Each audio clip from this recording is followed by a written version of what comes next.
Un seul titre pour cette édition, Feu Maître Yaovi Agouibo est l'homme aux multiples valeurs qui peut servir de modèle à la jeunesse togolaise. C'est ce qu'on retient du colloque international en hommage à Maître Yaovi Madi Agouibo organisé sous le thème Histoire d'une vie et d'un temps 1943-2020.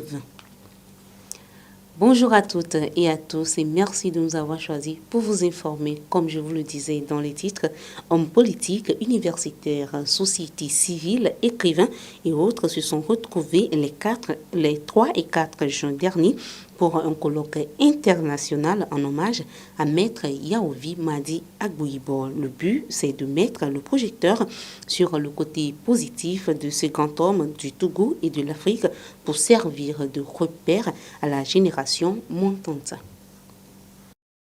C'est une rencontre de haut niveau qui a tout son mérite d'être placée sous le thème « Histoire d'une vie et d'un temps 1943-2020 ». Ce colloque ouvert ce 3 juin à Lomé se veut un cadre d'études, d'analyse et d'évaluation de l'engagement du feu Maître Yaovi Agouibo afin d'inspirer la jeune génération. En organisant ce colloque en hommage à Maître Agouibo, nous avons voulu l'étudier, non pas en tant que un personnage en faisant sa biographie, mais nous avons voulu le prendre comme un prétexte pour étudier la société togolaise à laquelle il a appartenu.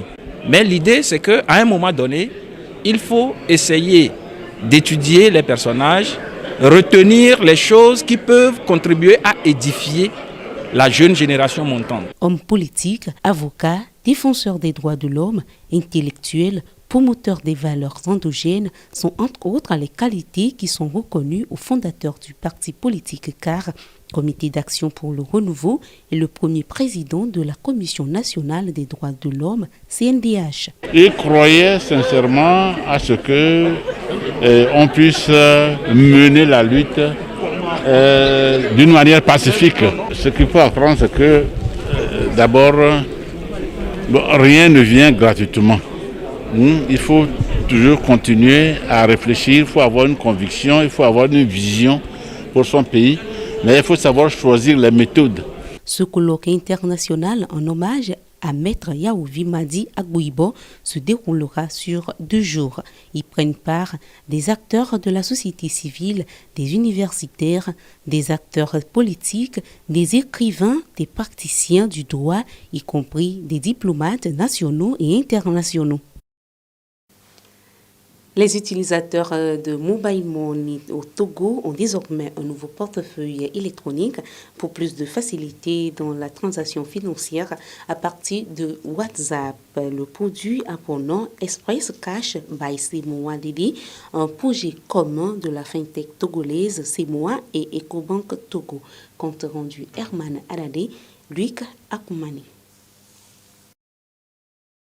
Encore plus de fluidité, de facilité, de rapidité dans les transactions financières via les portefeuilles électroniques au Togo et pour tous les Togolais de la zone UEMOA. Le nouveau bébé a pour nom Express Cash by Semoa Dede, lancé ce 3 juin à Lomé. Il se veut être une solution mobile banking avec comme particularité le WhatsApp. Express Cash by Semoa, accessible 24/24 et 7 jours sur 7, est le fruit de la coopération entre la fintech togolaise Semoa et Ecobank Togo. La transaction est possible grâce au service Timoni et Flouz et le retrait se fait sans carte bancaire au niveau de tous les guichets automatiques et points express d'Ecobank au Togo et dans la zone UEMOA. Dédé est une assistante virtuelle qui est disponible sur WhatsApp à travers le numéro 99 05 05 05. Et l'objectif de Dédé, c'est d'accompagner nos clients dans leur quotidien. Donc c'est pouvoir effectuer des opérations financières, donc des transferts d'argent entre Flouz et Timoni.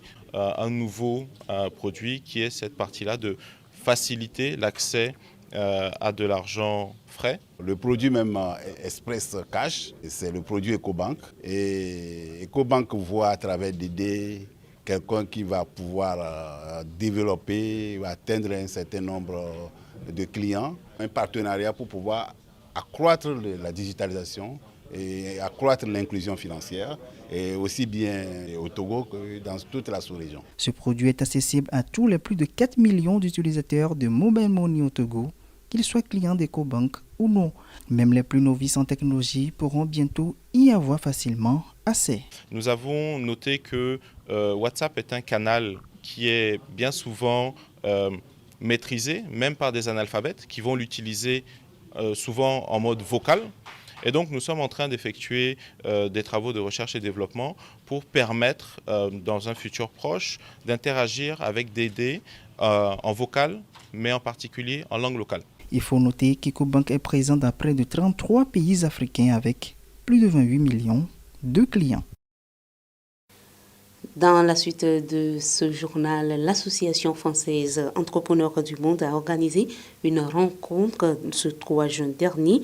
C'était dans le but de faire le bilan du projet de relance économique post-Covid-19 pour l'appui aux entrepreneurs via des services financiers et non financiers. Le dit bilan se révèle en tout cas pour l'instant positif. C'est une initiative qui vaut cher aux personnes vulnérables, particulièrement les femmes et les jeunes dans le cadre de la Covid-19. Je bénéficie de l'accompagnement du programme Yaodo. Ils m'ont accompagné dans la rédaction du PA, du plan d'affaires qui a été déjà abouti et transmis. Maintenant, j'attends le prêt pour pouvoir démarrer mes activités. J'ai commencé avec Asilasime en nous prêtant des petits sous. Après ça, j'ai découvert Mivo dans Asilasime. Mivo m'aide à évoluer dans mes activités. Vous l'aurez compris, il s'agit du projet de relance économique post-Covid-19 pour l'appui aux entrepreneurs via des services financiers et non financiers. Un projet de l'Association française Entrepreneurs du Monde débuté en octobre 2018. Il vise à renforcer la résilience de 3500 femmes et jeunes des régions maritimes et plateaux vis-à-vis des crises sanitaires et économiques d'ici mars 2022. C'est un axe de relance économique par lequel nous allons donc décaisser des crédits, des microcrédits aux bénéficiaires avec des conditions allégées pour que les personnes qui ont été le plus impactées par la crise Covid puissent avoir accès à un microcrédit pour relancer leur activité.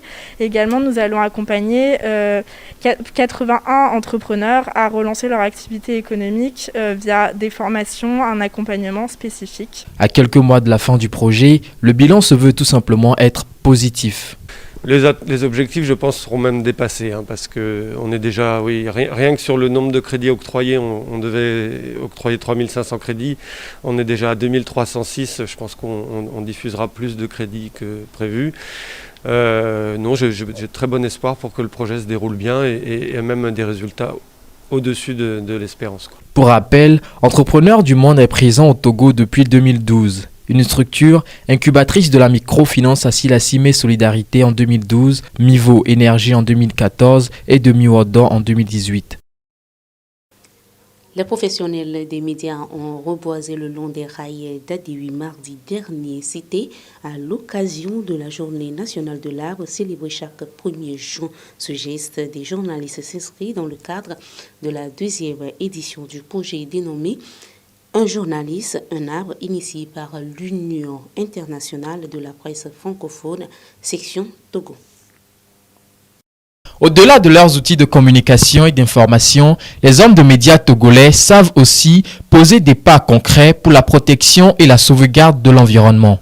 Et c'est à travers le projet Un journaliste, un arbre, une initiative de la section togolaise de l'Union internationale de la presse francophone rééditée ce 1er juin 2021. L'opération s'est déroulée tout au long des rails d'Adéwi à Lomé. L'envie de sauver la planète, l'envie de contribuer à amoindrir le réchauffement climatique, envie de répondre à la patrie qui demande à ce que le 1er juin soit la fête nationale de l'arbre. Voilà les raisons qui nous ont poussé à passer à la 2e édition, cette opération qu'on a dénommée Un journaliste, un arbre. Aujourd'hui, il y a de moins de pluie. Les arbres sont de plus en plus détruits et ne sont pas remplacés. Il faut reboiser. Et les journalistes doivent reboiser, ils doivent donner l'exemple. Le temps de cette 2e édition a été donné par le ministre de la Communication qui n'a pas hésité à exprimer sa satisfaction et féliciter les hommes de presse pour l'initiative. Une initiative qui vise à contribuer à l'atteinte des attentes du Togo, celle de devenir un pays forestier d'ici 2030. Elle concorde véritablement avec l'engagement qui est celui de l'État togolais désormais de faire de notre pays un pays forestier. En réalité, lorsqu'on demande ou lorsqu'on invite les uns les autres à planter un arbre, on est dans une démarche qui sauvegarde d'abord notre environnement, mais notre vie tout court. Planter un arbre pour nous est un acte de vie. L'initiative ne peut être que saluée. Je suis très heureux de vous retrouver aussi nombreux aujourd'hui à participer à cet événement. Mettre en terre des plants, un geste simple mais plein de sens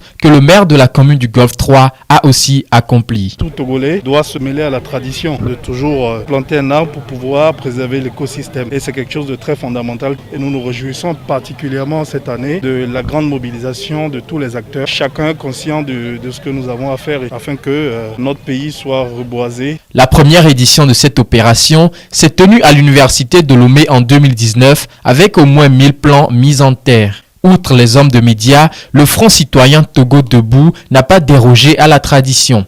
Au moins 50 plants ont été mis en terre. Un geste qui, selon l'organisation de la société civile, va bien au-delà de la protection de l'écosystème. Le changement climatique est là. Donc pour nous, nous devons planter des arbres pour pouvoir prévenir l'avenir. Planter des arbres, c'est une action qui va préserver l'environnement. Nous voulons symboliser cette journée en plantant des arbres pour dire stop à l'impunité. Parce que si on doit donner l'importance à l'arbre, il faut donner l'importance à la vie et à l'homme. L'appel est donc lancé à toute la population togolaise pour un Togo forestier d'ici 2030.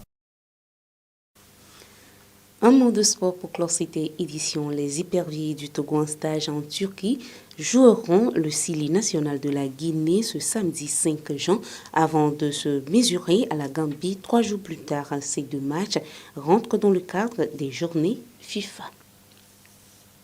Outre les éperviers, on note également que la saison 2020-2021 du championnat national de football féminin se tiendra du 9 août au 15 septembre prochain. Une décision issue d'une rencontre d'échange tenue vendredi entre les responsables de la Fédération togolaise de football et ceux des clubs féminins.